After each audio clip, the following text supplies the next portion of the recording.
Hey guys, in this video I'll be going over something that I've been wanting to learn for a very long time. Solving a 3x3 blindfolded.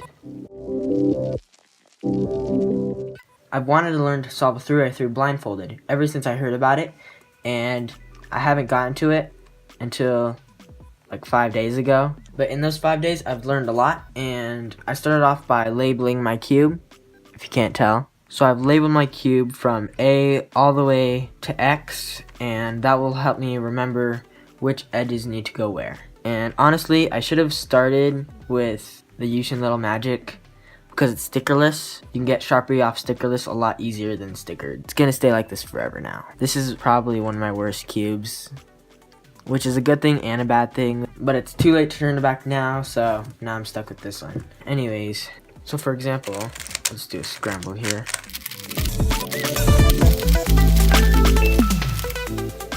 I'm using a method called the old Pachman method, which I'm learning from JPerm. So first thing, I hold it with the white on top and the green in front, and then I look in the buffer position, which is WS, and then this W goes to C, and then it goes on so on throughout the cube.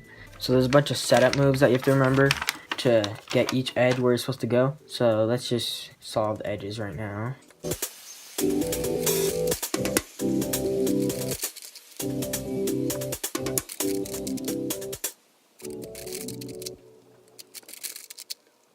Alright, so you can see that I've got a couple edges solved so far.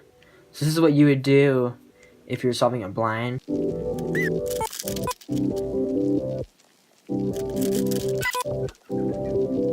Okay, so now we have the buffer spot solved. So now we need to start what is called a new cycle. So then I look at any other piece, so I'll pick this one, and then just continue on.